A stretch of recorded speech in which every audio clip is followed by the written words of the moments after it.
Welcome to my 2018 overview video. Of course, I made a video similar to this last year around this time, and that was to celebrate and look back on the year of 2017 and highlight everything that happened. This year we're doing the exact same thing, only with a little bit of a twist. 2018 was not a great year by any means. Many people are saying it's one of the worst years in existence, many going as far as to say that it's worse than 2016. Well, I don't necessarily agree with that statement. It has certainly been a roller coaster. I've had many things happen to me personally this year that I really don't care to look back on. But for the sake of an overview and a wrap-up, I figured I'd do it. Not everything was terrible this year, however, and we'll get into some of the good things later on in this video, but it will be overly negative. I've reached many milestones and collaborated with some fine individuals, but for now let's talk about some of the things that happened this year that didn't really sit with me very well. Just as a quick disclaimer before we get right into things, there will be some harsh language and themes ahead, so if that bothers you for any reason whatsoever, it may be in your best interest to click off this video now and go watch something else. Also, I will be mentioning several specific names in this video in both the negative and positive sections, and what I'm about to say specifically applies to those names surrounding negativity.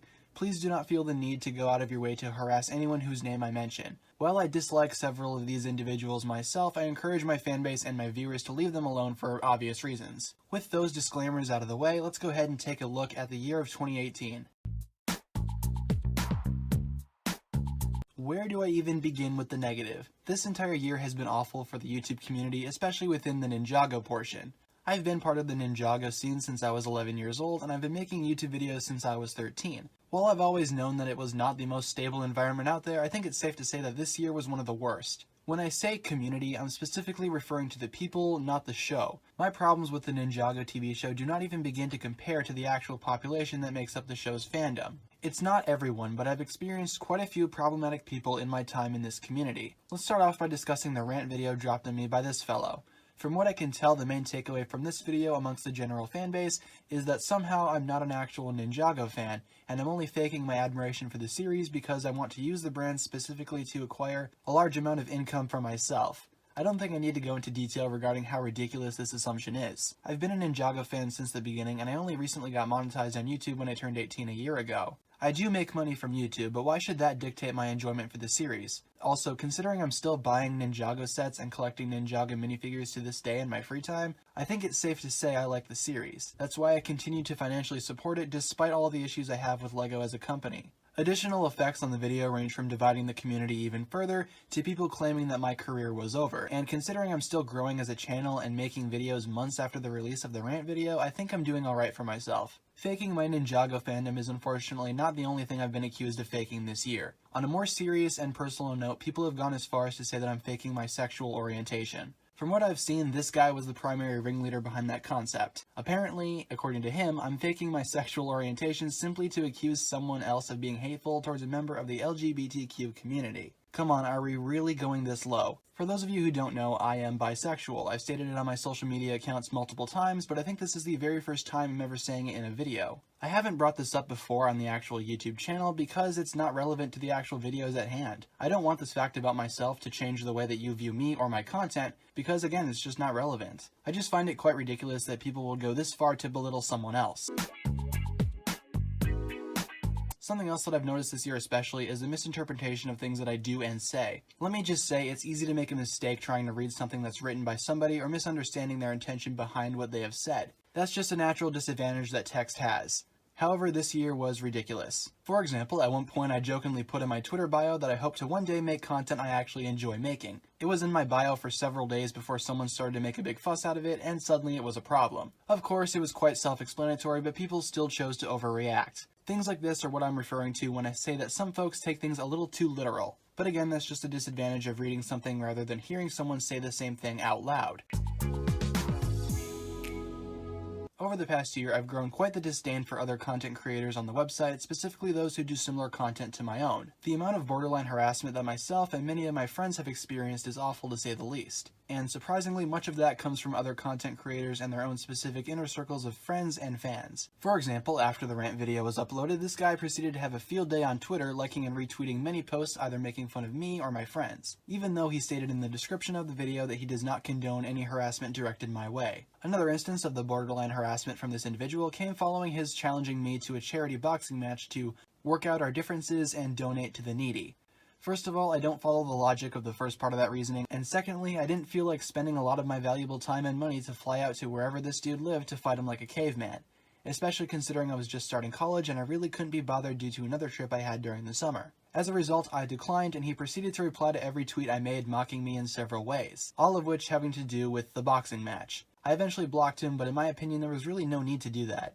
I just hope he actually donated to the charity in some way after that, considering he was so adamant about doing it for that reason. Another offender in the borderline harassment category is the concept of making fun of me because I'm a fan of anime. This guy here was especially angry about that for some reason, as he once stated that he was angry because of, quote, my success with my videos and my anime fanhood. Again, this is just another statement that I really don't follow in terms of logic. But yeah, tweets such as this one aren't really necessary in my view. It's just a little excessive. In a general sense, yeah, anime is an easy thing to mock and make fun of. I make myself an easy target and I'm well aware of that. What I don't understand is that liking Lego as an adult or an older teenager is also an easy target for harassment and bullying. You would think that the Ninjago community of all places would try to band together because of everyone on the outside. I've received countless emails and comments of people concerned because their friends ridicule them for liking Ninjago at such an old age. Why would a community that is belittled like that put down others in the same way? Harassment aside, I received a lot of criticism because of my social media use not being entirely child-friendly. I don't want to go into too much detail regarding this because I've already discussed it enough in other videos and on my social media, so all I'm going to say is that if you find what I post on my Twitter or Instagram offensive in any way, just don't follow me on those platforms. I try to show all aspects of my life besides Ninjago and YouTube on those platforms, and if that bothers you for some reason, just don't follow me. It's not that difficult. There's no need for other content creators like these people to tell me what I can and cannot post because it's not child-friendly. I make videos for Ninjago fans my age, which has always been my goal, so you really can't say that I'm not appealing to my intended audience. If your argument is that since I'm a Ninjago channel, I cannot post adult-oriented content on my other social media platforms, then every Pokemon channel ever should be child-friendly because the intended audience of Pokemon is in fact children. This is just another instance of simply me not following their logic. It doesn't help that the same people who are against me posting adult content are the same people responding to viewers' criticism like this, or posting videos of themselves drinking bleach. I just don't understand it. Where's the consistency? Following this discussion of social media posts, I think it's a good idea to mention the countless serious accusations that have been thrown my way. I don't want to go into extreme detail on this topic either, but I think it's necessary to mention how many of these accusations are disgusting, false, and in fact illegal to make. No evidence for these claims are based in reality and are stretched to the furthest degree. Other, less serious accusations have been made as well, and I might as well discuss them here. People have stated that I show signs of hypocrisy because I said folks should not re-upload the Ninjago episodes onto YouTube, but I'm still friends with people that do it. First of all, I don't have to approve or agree with everything friends of mine do, and I'm not going to disown them just because they do something I don't like. That's not how I see things, and if I continue to be called out for hypocrisy of all things, because I continue to remain friends with these people, then so be it.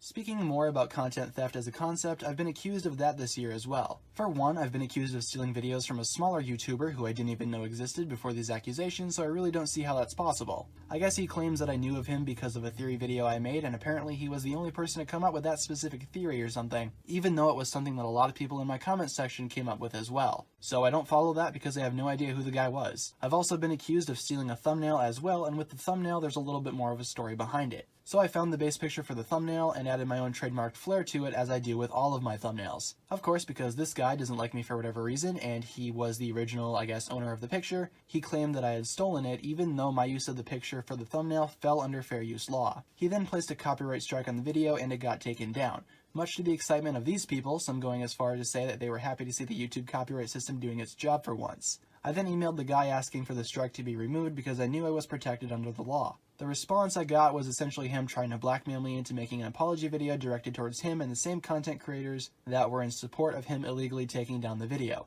Obviously, I never had any intention of recording that video, and I never did. At that point, I would rather just have the video stay down. Luckily, a good friend of mine saw what was happening and quickly called out the original striker and those who were in support of the illegal abuse of the YouTube copyright system. As a result, the strike was lifted and my video was restored and is still up to this day because it did in fact fall under fair use law. From what I can tell, there has still been no public response from the original striker or the other Ninjago content creators who were initially in support of the copyright system abuse. This just goes to show how far people are willing to go out of pure spite, with no regards towards the law or the critical status of this very website. Despite all of this, one of these people did try to make contact with me and invited me onto his channel for a podcast to sort out our differences. As much as I dislike this person, I figured maybe we could talk it out and see what happens. Of course, this person has a reputation for not meeting recording dates, and he missed the time we had put aside for recording the actual podcast. Keep in mind that this was an idea for his podcast, and it was him who actually wanted this to happen. He was the person who wanted to talk it out and gave me an open invitation, but ended up blowing me off in the end. And then people wonder why I have trust issues. Other than that, minor things such as Discord raids were mildly inconvenient, and the actual YouTube site itself had many issues that escalated in 2018. I've also experienced a major burnout of the site, and making videos sometimes feels like a job. While it is my job, I don't want it to feel that way. I would like to have fun while making my videos, and lately it just hasn't been feeling that way. And that could be a result of many other factors, most of which I've already discussed, so let's talk about some positivity. Despite all of the negativity surrounding this year, I do need to mention some of the positive aspects as well. While I still have many issues with LEGO as a company and YouTube as a website, it has been a dream come true. I love doing this, and you guys keep me going. As for channel updates, this year I got a new logo and intro, and switched from having video footage in the background to just still pictures because LEGO was giving me copyright issues. As for Ninjago, well, we got 2 extremely solid seasons this year, with the conclusion of the trilogy being teased with trailers. The Legacy short films were also released relatively recently, and those were awesome to see, and it built up the hype for 2019. Milestone-wise, right now we are a little under 50k subscribers, and I can't believe I've been able to reach this level. It's thanks to you guys that I've been able to get this far, and if I could mention everyone, I would. However, I do need to mention a few specifics. If your name is not mentioned here, I apologize, but these people I really wanted to say thanks to. First of all, we got the marvelous Jen, who worked with me through several things this year, including our review for Avengers Infinity War. That movie was amazing, and it was one of the highlights of this year, and reviewing it with him was, probably one of the better experiences that I've had this year in terms of actually making a video. It was really fun to sit down and work with someone and hear their thoughts on the topic as well, and then put that together in video form and show it to you guys. I really enjoyed making that video, and I can't wait to go ahead and review Avengers Endgame with him as well later on in 2019. Of course, that's not the only thing that he's been helping me out with as well. He's been extremely supportive on Twitter, and I cannot thank him enough for everything he's done for me. And of course, having him there as a friend and as a video partner is extremely motivating, and again, I cannot thank him enough for everything that he's done for me. LJ, of course, from the LJ Johnson Show, had me on his show earlier this year for an interview, and it was really cool. I loved talking to LJ again. I hope we get to do it again soon, and I would really like to be back on his show, actually. Because there's a lot going on, and there's a lot with Ninjago coming up that we could discuss, and I really like him as a person, and there was also a lot of things that he helped me out this year with as well, including, as I mentioned earlier in the video, his support on the copyright issues that I was facing, and his actual openness to write a paragraph for me if I ever decided to do a write-up for an actual explanation as to what happened with that entire mess. He's been really supportive, and while we don't always see eye to eye on everything, he's definitely been a good friend, and I can't thank him enough. Next up, NLNAF Studios. This guy is awesome. He's a little younger than I am, but he still has some of the same interests. He's an anime fan, he's a Ninjago fan, he's everything up and down the board, and he's been a really good friend as well. He's been really supportive as well, and we have also made videos together, including AMVs and things like that. And overall, he's just been a really good friend to talk to, and again, he's been really, really awesome to me, as well as a few of my other friends. So big shout out to him for making this year relatively awesome. And the last name I'm going to mention is my good friend Alex. Oh my gosh, this guy is a genius. He's helped me out with so much this year, and he's been there for many things. We've created a channel together, which is specifically an AMV channel, where we go ahead and upload anime videos and things like that, and that was a fun project to work on, in the early months of this year. He's also extremely supportive. He's there for my emotional stability. He's just everything to me. He is a great person and a great friend. I love him so much. And he also helped out a lot with this video, specifically in the negative section, to pick up on things that I may have missed, or things that I basically skipped over. I've been planning this video for a few weeks now, and he's been there through every step of the way. We talk every day. He's awesome. I love him so much. He's everything to me. And overall, without him, I would not be doing this anymore. I would have quit a long while ago. But he's been there for me. He's been there for all of us, and I cannot thank him enough for everything that he's done. And he's actually been in a few videos on the channel before, specifically my Anime Expo vlog video, which was a trip that we took together this summer, and it was amazing. And I can't wait to go again next year. Again, great person, great guy. I cannot thank him enough. Without him, I don't know where I'd be. Without him, I'd honestly be lost. So everything that you guys see from me doing YouTube and doing all this is all because of him. And it's just been a crazy ride, and here's hoping for more. In addition to that, the writers and voice actors were also very supportive this year. Shout out to the Hagman brothers, who of course will be leaving the Ninjago show, unfortunately, but I wish them good luck in their career moving forward, and I appreciate all of our fun little interactions that we've had on Twitter. Those have been really fun to see as well. Of course, for voice actors, we actually have some more that aren't from Ninjago. We actually have a few from the anime scene, including voice actors from My Hero Academia, who have been supportive through my drawing. I've been actually trying to draw a lot more. And also big shout out to Jobby the Hong, awesome guy.